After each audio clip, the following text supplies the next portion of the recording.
उम्मीद करते हैं आप सब अच्छे होंगे और आपकी तैयारी भी बहुत अच्छी चल रही होगी। आज आपके लिए फिर से बहुत ही इम्पोर्टेंट क्लास होने वाली है।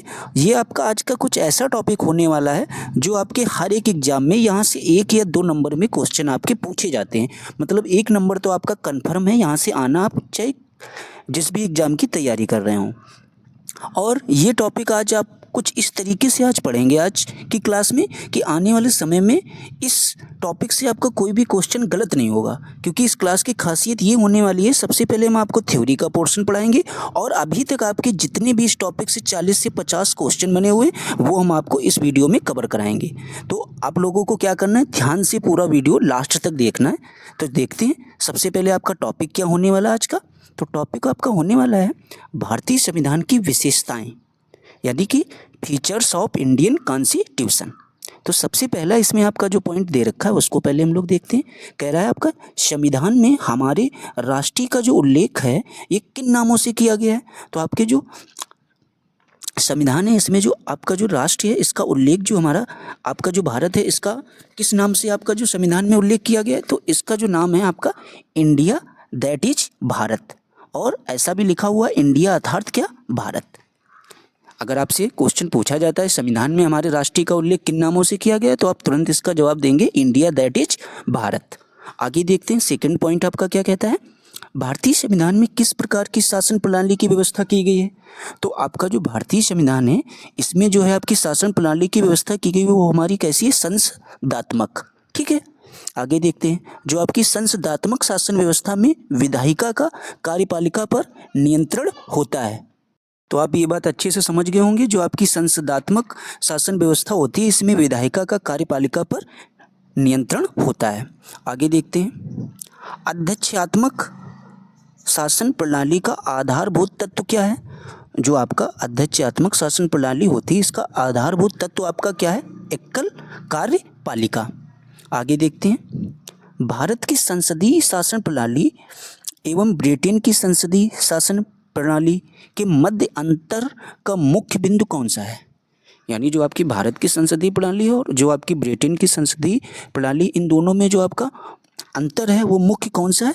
तो आपका मुख्य अंतर हो जाएगा न्यायिक समीक्षा का अंतर है दोनों की संसदीय प्रणाली में। ये भी बात आप समझ गए होंगे। आगे देखते हैं भारत का संविधान परिसंघीय है या किससे निर्धारित होता है। यानी जो आपके भारत का संविधान है या अगर परिसंघीय है तो यह किससे निर्धारित होगा। तो ये हमारा जो है इस बात से निर्धारित होता है केंद्र और राज्यों के मध्य शक्तियों के वितरण से। यानी आपके केंद्र की क्या शक्तियाँ और राज्य की क्या शक्तियाँ हैं, इससे जो है भारत का संविधान का परिसंघीय होना निर्धारित होता है। आगे देखते हैं कुछ चीज़ें आपकी चार्ट में दे रखी हैं उनको भी समझते हैं। भारतीय संविधान के मूल्य क्या हैं। तो भारतीय संविधान के मूल्यों के बारे में देखते हैं। सबसे पहले स्वतंत्रता, समानता, भ्रातृत्व, संप्रभुता, समाजवादी, पंथनिरपेक्ष, लोकतांत्रिक, ये जो है हमारे भारतीय संविधान के मूल्य हैं। इन बातों को आपको अच्छे से याद रखना है, ये बातें आपके एग्जाम में पूछी जा सकती हैं और पूछी गई भी हैं। आगे आते हैं, देखते हैं हर एक पॉइंट आपके एग्जाम के दृष्टिकोण से इंपॉर्टेंट होने वाला है। तो हर एक पॉइंट जो बात आपको समझ में नहीं आ रही उसको आप लिखते हुए भी चलिए। फिर आपसे पूछा जा सकता है नीति निर्देशक तत्वों और मूल अधिकारों को संविधान की आत्मा किसने कहा। यानी जो आपके नीति निर्देशक तत्व हैं और मूल अधिकारों को संविधान की आत्मा किसने कहा था, यानी सॉइल ऑफ द कॉन्स्टिट्यूशन, ऐसा किसने बोला है। तो ये हमारे किसने बोला था, ग्रेनविल ऑस्टिन ने। किसने बोला था, ग्रेनविल ऑस्टिन जी ने। आगे देखते हैं मूल संविधान में कुल कितने अनुच्छेद हैं और कितनी अनुसूचियां थी। ये बात हो रही कितनी थी, जब कितनी थी तो आपके उस टाइम 395 अनुच्छेद थे और 8 अनुसूचियां थी। और ये सब चीज़ें अब आपकी काफ़ी बदल गई हैं। तो हम आपको वर्तमान में आपके कितने अनुच्छेद हैं, जिन लोगों को ना पता हो तो वो लोग अपना आसानी से लिख लीजिए अपनी कॉपी में।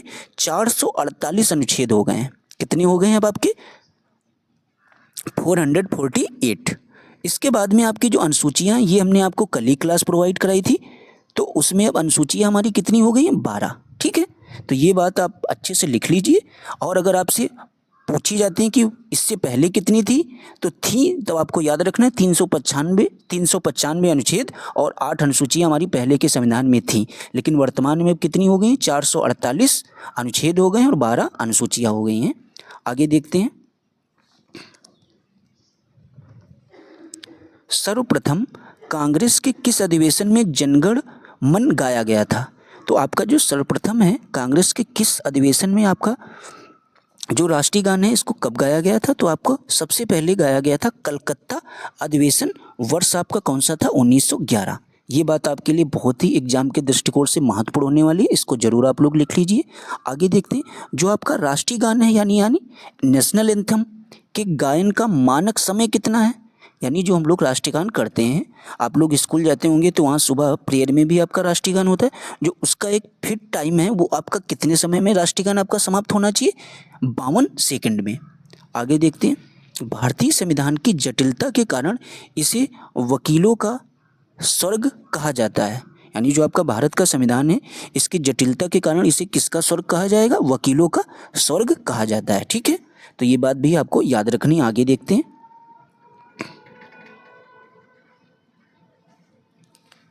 फिर आपसे पूछा जा सकता है भारतीय संविधान अधिक कठोर है तथा अधिक लचीले के मध्य एक अच्छा संतुलन स्थापित करता है। यह कथन किसका है? तो ये हमारे केसी वेयर जी का है। ठीक है, यानी अगर आपसे पूछा जा सकता है भारतीय संविधान जो अधिक कठोर है और अधिक लचीले के मध्य एक संतुलन स्थापित करता है, ये बात किसने हमारी कही थी? तो केसी वेयर जी ने। आगे देखते हैं, भारतीय संविधान अंशतः कठोर और अंशतः लचीला है। तो ये बात आपको याद रखनी है। कठोर का मतलब है जिसको चेंज करने में थोड़ी सी समस्या हो, लचीला का मतलब जिसको आसानी से बदला जा सके। इन दोनों बातों का अंतर होता है। तो आपका भारतीय संविधान इन दोनों बातों को सहमत रखता है। दोनों बातें भारतीय संविधान में अच्छे रूप से रखी गई हैं। आपका संविधान बदला भी जा सकता है, संशोधन भी आपके कई आर्टिकल में किए गए हैं, तो आपको ये चीज़ें याद रखनी है और बदलना थोड़ा सा कठिन भी है। आगे देखते हैं, भारत अर्धसंघात्मक राज्य है यह किसने कहा था? तो भारत जो है आपका अर्धसंघात्मक राज्य है या किसने हमारा कहा था? ये भी आपका केसी वेयर जी ने कहा था। आगे देखते हैं, भारतीय संविधान के वृहद होने का क्या कारण है? तो भारतीय संविधान के वृहद होने का कारण है संघ तथा राज्यों का एकल संविधान। ये हमारे जो है भारतीय संविधान के वृहद होने का कारण है। आगे देखते हैं, अपनी राष्ट्रवादी प्रतिक्रिया में भारतीय संविधान के निर्माताओं ने अल्पसंख्यकों के हितों तथा भावनाओं के महत्व को कम करके आका। यह कथन किसका था? आइवर जेनिंग्स का। किसका था यह कथन? आइवर जेनिंग्स जी का। आगे देखते हैं, भारत में राजनीतिक सत्ता का प्रमुख स्रोत कौन है? तो आप लोग जानते हैं भारत की राजनीतिक सत्ता का प्रमुख स्रोत आपकी जनता है। ठीक है, आगे देखते हैं, कोई भी संविधान कितना भी अच्छा क्यों ना हो, यदि उसे क्रियान्वित करने वाले बुरे व्यक्ति हैं तो संविधान बुरा हो जाएगा। ये बात आपकी बिल्कुल सही होने वाली। ऐसा आपके किसने कहा था? डॉक्टर भीमराव अंबेडकर जी ने आपके ऐसा कहा था। चाहे कोई भी संविधान कितना अच्छा हो, अच्छा ही क्यों ना हो, अगर उसका संचालन करने वाले सही व्यक्ति नहीं होगा तो आपका संविधान बुरा ही कहा जाएगा।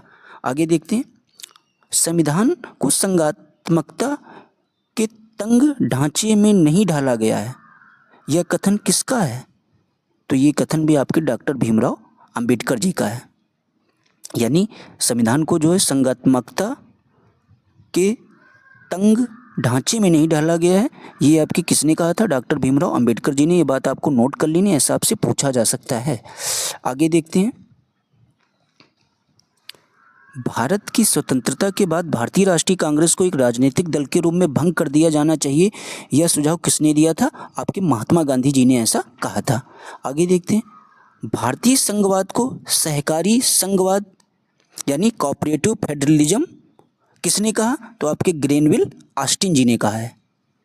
आगे देखते हैं, अध्यक्षात्मक शासन प्रणाली में कार्यपालिका की समस्त शक्तियां किसमें निहित होती हैं?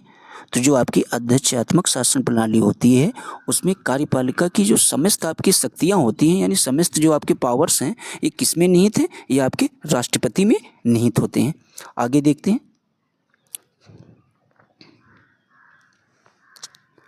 मौलाना अबुल कलाम आज़ाद ने संविधान सभा में वयस्क मताधिकार को 15 वर्ष के लिए स्थगित करने की बात की थी। तो अगर आपसे पूछा जाता है वयस्क मताधिकार को 15 वर्ष के लिए स्थगित करने की बात किसने की थी, तो आप लोग तुरंत उसका जवाब देंगे मौलाना अबुल कलाम आज़ाद जी ने ऐसा कहा था। आगे देखते हैं, ये बातें आप लोग पहले से ही जानते होंगे कि जो आपका भारत का राष्ट्रीय पशु कौन सा है, तो आपको बता देना है बाघ। भारत का राष्ट्रीय पुष्प यानी नेशनल फ्लावर कमल है। फिर नेशनल बर्ड आपका कौन है, मोर है। इसके बाद भारत का राष्ट्रीय ध्वज यानी इंडियन नेशनल फ्लैग के चक्र में कितनी तीलियां हैं, तो आप लोग याद रखना है 24। आगे देखते हैं, जो आपकी बात एक नोट करके दे रखी है उसको भी हम लोग समझते हैं, फिर आपके जो क्वेश्चन होने वाले हैं उनको हल करते हैं।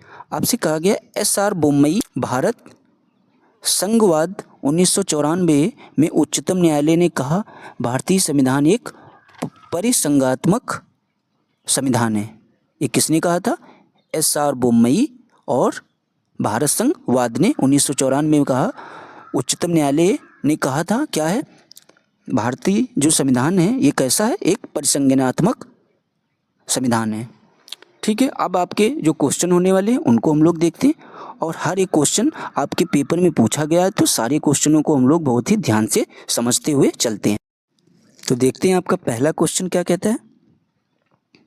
आपसे पहला ही क्वेश्चन आपके रेलवे के एग्जाम में पूछा गया है। तो सबसे पहले आपसे पूछा जा सकता है विश्व का सबसे बड़ा लिखित एवं सर्वाधिक व्यापक संविधान किस देश का है, तो आप लोग तुरंत इसका जवाब देंगे भारत का। तो आपका फर्स्ट का ऑप्शन बी बिल्कुल राइट हो जाएगा। भारतीय संविधान कैसा है, अभी आप लोगों ने जब थ्योरी पढ़ी होगी तो आपने देखा होगा भारतीय संविधान जो आपका है अंशतः कठोर भी है और अंशतः लचीला भी है। ठीक है, तो आपका दूसरे का राइट ऑप्शन डी बिल्कुल सही हो जाएगा। आगे देखते हैं, क्वेश्चन नंबर 3 आपका क्या कहता है, भारत का संविधान किस प्रकार का है, तो भारत का संविधान आपका किस प्रकार का, नम्य हो और अनम्य भी है।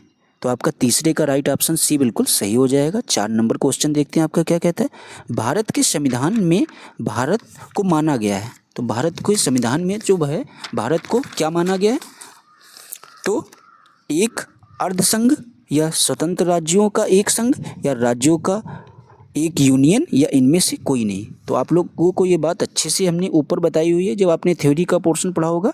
ये जो है राज्यों का एक यूनियन है, जो आपके भारत के संविधान को भारत को कैसा माना गया है, राज्यों का एक यूनियन है हमारा भारत। तो आपका 4 का राइट ऑप्शन सी बिल्कुल सही हो जाएगा। आगे देखते हैं, क्वेश्चन नंबर 5 आपका क्या कहता है, भारत एक धर्मनिरपेक्ष देश है, इसका तात्पर्य क्या है। धर्मनिरपेक्ष देश का तात्पर्य हमारा क्या हो जाएगा, ये हो जाएगा उसका राज्य स्तर पर कोई धर्म नहीं है। ठीक है, धर्मनिरपेक्ष का मतलब क्या है, उसका राज्य स्तर पर कोई भी अपना धर्म नहीं है। तो आपका 5 का राइट ऑप्शन बी बिल्कुल सही हो जाएगा। आगे देखते हैं, 6 नंबर क्वेश्चन आपका क्या कहता है। एक क्वेश्चन आपके लिए इंपॉर्टेंट होने वाला है, तो सारे क्वेश्चन आपको, अगर आपकी थ्योरी समझ में नहीं है तो अगर आप क्वेश्चन हल करेंगे तो चीज़ें और भी आपको आसानी से क्लियर हो जाएंगी। निम्नलिखित कथनों में से कौन सही है, तो कौन सही, यानी 3 बातें आपकी इसमें गलत होने वाली है और एक बात आपकी इसमें सही होने वाली है। तो देखते हैं, भारतीय संविधान अध्यक्षात्मक है, या भारत एक नाम मात्र का राजतंत्र है, भारत एक कुलीन तंत्र है, भारत एक संसदात्मक प्रजातंत्र है। तो जो है कथन आपका इसमें सही हो जाएगा, आपका 6 का डी ऑप्शन बिल्कुल राइट हो जाएगा। ठीक है, भारत एक संसदात्मक प्रजातंत्र है। आगे देखते हैं, 7 नंबर क्वेश्चन आपका क्या कहता है, भारतीय संविधान के संबंध में कौन सा कथन आपका सही है। तो भारतीय संविधान के संबंध में जो आपका कथन सही हो जाएगा, या दूसरे देशों के संविधान से प्रभावित है। ठीक है, ये बात आपकी सही हो जाएगी भारतीय संविधान के विषय में। क्वेश्चन नंबर 8 देखते हैं आपका क्या कहता है, निम्नलिखित में से कौन सा कथन सही है। तो कौन सा कथन आपका सही हो जाएगा, सारे पढ़ने होंगे इसमें। भारत का संविधान भारत में संसदीय पद्धति की सरकार की व्यवस्था करता है, ये बात भी आपकी सही है। भारतीय संविधान द्वारा स्वतंत्र न्यायपालिका की स्थापना की गई, ये भी बात आपकी सही है। भारतीय संविधान भारत में विधि की शासन की व्यवस्था करता है, ये भी बात आपकी सही है। तो आपका 8 का राइट ऑप्शन हो जाएगा डी बिल्कुल सही, यानी उपयुक्त सभी। ये तीनों बातें आपकी सही हैं। आगे देखते हैं, 9 नंबर क्वेश्चन आपका क्या कहता है। अब आपसे पूछा गया निम्नलिखित में से कौन सा कथन सही नहीं है, तो यानी 3 बातें आपकी इसमें सही होने वाली, एक कोई बात आपकी गलत होने वाली है। तो देखते हैं कौन सी बात आपकी गलत है। तो सबसे पहले कहा गया है भारतीय संविधान निर्मित, लिखित और सर्वाधिक व्यापक है, ये बात आपकी बिल्कुल सही है। भारत का संविधान प्रभुत्व संपन्न, लोकतंत्रात्मक, पंथनिरपेक्ष तथा समाजवादी संविधान है। ये बात हमने आपको थ्योरी में चार्ट में कवर कराई थी, तो ये सारी बातें आपकी सही हैं, तो ये भी आपकी बात सही हो जाएगी। भारतीय संविधान में मूल अधिकारों को समाविष्ट किया गया, ये भी बात आपकी सही है। संविधान के प्रवर्तन के समय से ही संविधान में मूल कर्तव्य शामिल थे, ये बात आपकी सही नहीं है, तो आपका 9 का राइट ऑप्शन जो है डी बिल्कुल सही हो जाएगा। आगे देखते हैं 10 नंबर क्वेश्चन आपका क्या कहता है। निम्नलिखित में से कौन सा कथन सही है, तो कौन सा कथन आपका सही होने वाला है, तो देखते हैं। भारतीय संविधान में कई विदेशी संविधान के तत्वों को समावेश किया गया, ये भी बात सही है। भारतीय संविधान एकल नागरिकता का प्रावधान करता है, ठीक है। भारतीय संविधान वयस्क मताधिकार की व्यवस्था करता है, ये भी बात सही है। तो आपका 10 का भी राइट ऑप्शन डी बिल्कुल राइट हो जाएगा, यानी उपयुक्त सभी बातें आपकी सही है। फिर आपसे पूछा जा सकता है भारत का संविधान कैसा है, अभी आपने पढ़ा है कैसा है भारत का संविधान, तो आप लोगों ने पढ़ा है कठोर कम लचीला अधिक, तो आपका 11 का राइट ऑप्शन सी बिल्कुल सही हो जाएगा। देखते हैं 12 नंबर क्वेश्चन आपका क्या कहता है। भारतीय संविधान का स्वरूप किस प्रकार का है, तो जो आपका भारतीय संविधान का स्वरूप है ये संरचना में क्या है, संघात्मक, भावना में क्या है, एकात्मक। ये आपके लिए क्वेश्चन इंपॉर्टेंट होने वाला है, इसको जरूर आप लोग तैयार कर लेना, ऐसा क्वेश्चन आपके आने वाले एग्जाम में पूछा जा सकता है। आगे देखते हैं 13 नंबर क्वेश्चन क्या कहता है। भारतीय संविधान भावना में एकात्मक है क्योंकि, किस लिए एकात्मक है, तो ये हमारा एकात्मक इसलिए है, जब आप तीनों बातें पढ़ेंगे तो आपकी तीनों बातें जो है इस विषय में सही होने वाली है, एकात्मक भावना के विषय में, तो इसीलिए आपका 13 का राइट ऑप्शन कौन सा सही हो जाएगा, डी बिल्कुल राइट हो जाएगा। आगे देखते हैं क्वेश्चन नंबर आपका 14 क्या कहता है। भारतीय संविधान के संदर्भ में कहा जाता है कि यह किसका स्वर्ग है, आप लोगों ने अभी थ्योरी में पढ़ा होगा, ये जो है भारतीय संविधान के विषय में ऐसा कहा जाता है कि यह जो है वकीलों का क्या है, स्वर्ग है। आगे देखते हैं भारतीय संविधान पर सबसे अधिक प्रभाव किसका पड़ा है, तो भारतीय संविधान पर जो है हमारे सबसे अधिक प्रभाव आपका पड़ा है भारत सरकार अधिनियम 1935 का। मोस्ट इंपॉर्टेंट क्वेश्चन होने वाला है, इसको जरूर आप लोग नोट कर लेना। आगे देखते हैं क्वेश्चन नंबर 16 आपका क्या कहता है। निम्नलिखित में से यह किससे निर्धारित होता है कि भारत का संविधान परिसंघीय है, तो ये किस बात से निर्धारित होता है कि जो आपका भारत का संविधान है ये परिसंघीय, तो ये हमारा जो है किस बात से निर्धारित होगा, इसमें जो है आपने थ्योरी में पढ़ा होगा केंद्र एवं राज्य के बीच शक्तियों के वितरण से निर्धारित होता है कि भारत का संविधान आपका कैसा है, परिसंघीय। ये भी आपके लिए वेरी इंपॉर्टेंट क्वेश्चन होने वाला है। आगे देखते हैं 17 नंबर क्वेश्चन। भारत में प्रजातंत्र इस तथ्य पर आधारित है कि, जो आपका भारत है इसमें प्रजातंत्र किस तथ्य पर आधारित है, तो आपका जो प्रजातंत्र है ये इस बात पर आधारित है कि जनता से सरकारों को चुनने तथा बदलने का अधिकार प्राप्त है, इसीलिए जो हमारा किस पर आधारित है, प्रजातंत्र पर। ऐसा भी आप लोगों ने थ्योरी में अच्छे से पढ़ा होगा। आगे देखते हैं भारतीय संविधान में, तो आपसे पूछा गया भारतीय संविधान में तो क्या है, 300 से अधिक आर्टिकल्स हैं, 350 से अधिक आर्टिकल्स हैं, या 400 से अधिक आर्टिकल्स हैं, या 500 से अधिक आर्टिकल्स हैं। तो आप लोगों ने अभी थ्योरी में ऊपर पढ़ा होगा, आपका जब संविधान बना था उस समय आपके कितने आर्टिकल थे, तो आप लोगों ने ये बात अच्छे से नोट की होगी। तो 350 से अधिक आर्टिकल्स थे, तो आपका राइट ऑप्शन कौन सा सही हो जाएगा इसमें आपके, 18 का, तो 18 का आपका राइट ऑप्शन बी बिल्कुल सही हो जाएगा। आगे देखते हैं 19 नंबर क्वेश्चन आपका क्या कहता है। भारत में किस प्रकार की शासन की व्यवस्था अपनाई गई है, तो आप लोग अच्छे से जानते होंगे भारत में किस प्रकार के शासन की व्यवस्था अपनाई गई, आपने थ्योरी में पढ़ा होगा ध्यान देकर। तो 19 का आपका राइट ऑप्शन क्या हो जाएगा, ब्रिटिश संसदात्मक प्रणाली जो है व्यवस्था अपनाई गई है अपने भारत देश में। आगे देखते हैं भारतीय राजनीतिक व्यवस्था में इनमें से कौन सर्वोच्च है, तो राजनीतिक व्यवस्था में जो है आपका सर्वोच्च कौन सा होने वाला, सर्वोच्च न्यायालय, संविधान, धर्म या संसद, तो आप लोग अच्छे से जानते होंगे आपका सर्वोच्च कौन है भारत की राजनीतिक व्यवस्था में, संविधान सर्वोपरि आपका होने वाला है। आगे देखते हैं 21 नंबर क्वेश्चन आपका क्या कहता है। भारतीय संविधान के वृहद होने का कारण है, आपने ऊपर थ्योरी में पढ़ा था, तो वृहद होने का कारण आपका क्या है, इसमें संघ तथा राज्य दोनों सरकारों का संविधान है, तो आपका 21 का राइट ऑप्शन डी बिल्कुल सही हो जाएगा। आगे देखते हैं 22 नंबर क्वेश्चन, भारतीय संविधान का अभिभावक कौन है, तो भारतीय संविधान का आपका अभिभावक कौन है, तो सर्वोच्च न्यायालय, तो आपका 22 का राइट ऑप्शन सी बिल्कुल सही हो जाएगा। आगे देखते हैं भारत में वयस्क मताधिकार की उम्र सीमा क्या है, तो वयस्क मताधिकार आप लोग अच्छे से जानते होंगे, यानी आपको वोट डालने का जो उम्र है वो आपकी क्या है, 18 वर्ष, तो आपका 22 का राइट ऑप्शन सॉरी, आपका 23 का राइट ऑप्शन ए बिल्कुल सही हो जाएगा। आगे देखते हैं 24 नंबर क्वेश्चन आपका क्या कहता है।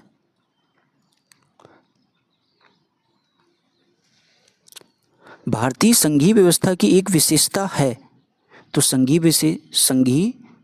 भारतीय जो संघीय व्यवस्था की एक विशेषता आपकी कौन सी होने वाली है, तो 24 का जो आपका राइट ऑप्शन होने वाला है ये हो जाएगा। संघीय व्यवस्था की एक विशेषता क्या है, संविधान की सर्वोच्चता।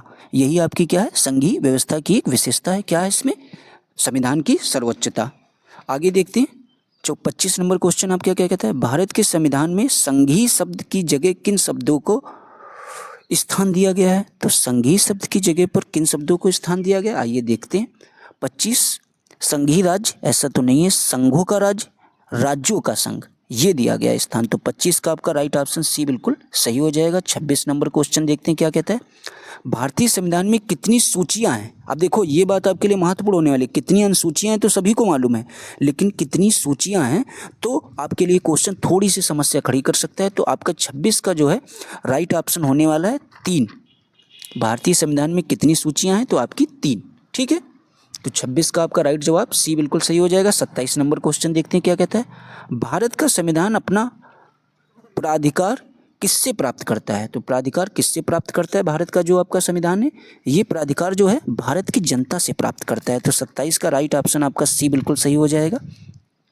अब देखते हैं 28 नंबर क्वेश्चन क्या कहता है, भारत में वैध प्रभुसत्ता निहित है, तो जो भारत में वैध प्रभुसत्ता किसमें आपकी निहित है, तो ये भी बात आप लोगों ने थ्योरी में अच्छे से पढ़ी होगी, ये भी आपके संविधान में निहित है। भारतीय संविधान की संरचना किस प्रकार की है, तो ये भी बात आप लोगों ने थ्योरी में अच्छे से पढ़ी, कुछ एकात्मक है और कुछ क्या है आपकी कठोर है। तो आपका 29 का राइट ऑप्शन आपका डी बिल्कुल सही हो जाएगा। 30 नंबर क्वेश्चन यहाँ पर छूट गया है। तो 31 नंबर क्वेश्चन हम लोग देखते हैं आपका क्या कहता है, लिखित संविधान की अवधारणा ने सर्वप्रथम कहाँ जन्म लिया था, यानी जो आपका लिखित संविधान है इसकी अवधारणा ने जो है सर्वप्रथम किस देश में जन्म लिया था, तो आपका 31 का राइट ऑप्शन जो है फ्रांस में। ठीक है, ये बात आपके लिए मोस्ट इंपॉर्टेंट होने वाली, इसको आप लोग जरूर याद कर लीजिए। ठीक है, जो लिखित संविधान की अवधारणा है सर्वप्रथम कहाँ जन्म लिया था, तो आपकी फ्रांस में। तो 31 का राइट ऑप्शन आपका ए बिल्कुल सही हो जाएगा। 32 देखते हैं, अध्यक्षात्मक शासन का उदय सर्वप्रथम किस देश में हुआ था, तो अध्यक्षात्मक शासन की जो व्यवस्था का उदय सर्वप्रथम आपके किस देश में हुआ था, तो आपका 32 का राइट ऑप्शन आपका डी बिल्कुल सही हो जाएगा, संयुक्त राज्य अमेरिका में। 33 नंबर क्वेश्चन आपका क्या कहता है, निम्नलिखित में से कौन सा एक भारतीय संविधान का दर्शन नहीं है, यानी 3 चीज़ें दर्शन है, एक नहीं है, तो क्या नहीं होने वाला है, आप लोगों ने अच्छे से पता होगा, साम्यवादी राज्य, ये आपका जो है भारतीय संविधान का दर्शन नहीं। बाकी जो है आपकी तीनों बातें सही, कल्याणकारी राज्य, राजनीतिक समानता, समाजवादी राज्य। ठीक है, तो आपका 33 का राइट ऑप्शन डी आपका बिल्कुल सही हो जाएगा, साम्यवादी राज्य जो है ये भारतीय संविधान का दर्शन नहीं है। आगे देखते हैं 34 नंबर क्वेश्चन आपका क्या कहता है, अभिकथन और कारण वाला क्वेश्चन है, इसको समझते हैं।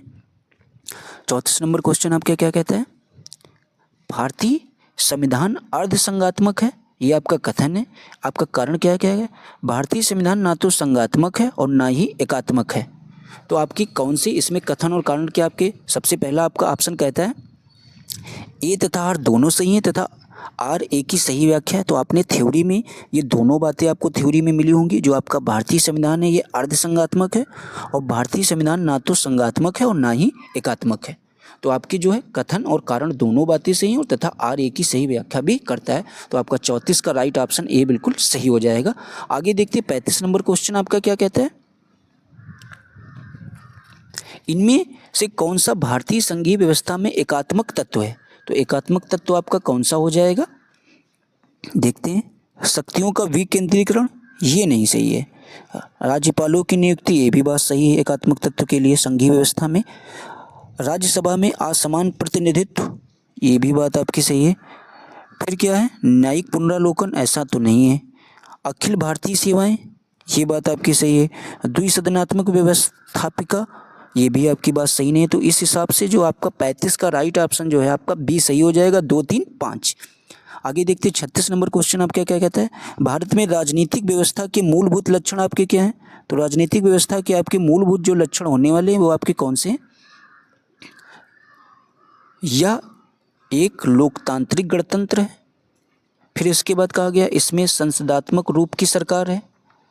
फिर आपसे पूछा गया सर्वोच्च सत्ता भारत की जनता में निहित है, तो ये बात आपकी बिल्कुल सही है, आपने थ्योरी में पढ़ा होगा। तो आपका 36 का तीसरा तो सही है, बाकी बातें भी देखते हैं। यह एक एकीकृत शक्ति का प्रावधान करती है, ये तो बात सही नहीं है।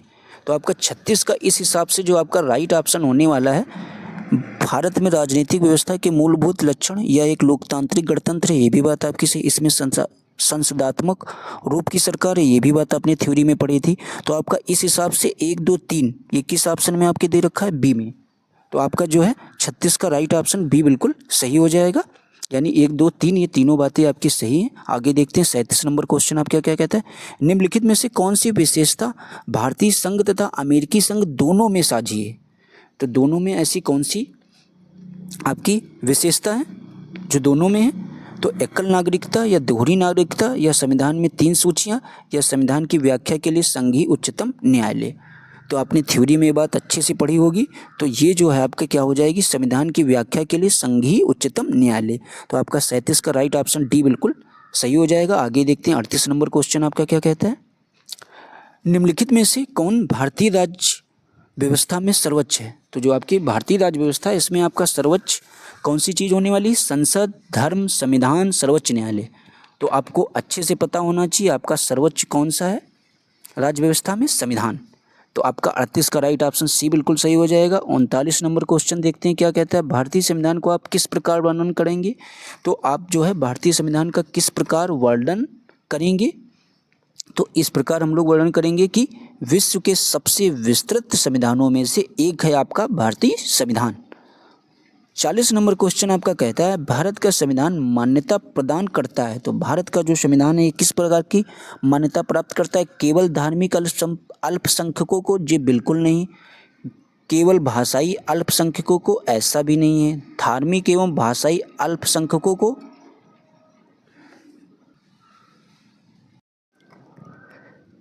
या धार्मिक भाषाई जनजाति अल्पसंख्यकों को। तो आपका जो इसमें राइट ऑप्शन होने वाला है, भारत का संविधान मान्यता जो आपका प्रदान करता है ये आपका जो है धार्मिक एवं भाषाई अल्पसंख्यकों को जो है मान्यता प्राप्त करता है। तो आपका 40 का राइट ऑप्शन सी बिल्कुल सही हो जाएगा। तो उम्मीद करते हैं आपको ये हमारी क्लास पसंद आई होगी, क्योंकि हमने इसमें आपके लिए जितने भी आपके सेलेक्टेड क्वेश्चन थे जो आपके एग्जाम में पूछे गए हैं और जो आपके एग्जाम में पूछे जा सकते हैं उन सबको हमने कवर करा दिया है। जो आपका थ्योरी का पोर्शन इंपॉर्टेंट था भारतीय संविधान की विशेषताओं से, वो भी हमने आपको कवर करा दिया है। अब आप लोगों को बस इतना सा काम करना है, प्लीज़ वीडियो को ज़्यादा से ज़्यादा लोगों में शेयर ज़रूर कर देना, और आप लोग लास्ट में चैनल को लाइक, शेयर, सब्सक्राइब भी कर देना। और आपको इसी तरीके से एनसीईआरटी सार संग्रह के जितने भी टॉपिक हैं उनकी थ्योरी और प्लस उनसे सेलेक्टेड क्वेश्चन जो आपके एग्जाम में पूछे गए हैं वो आपको रोज़ क्लास मिलती रहेंगी इस चैनल पर। Thanks for watching.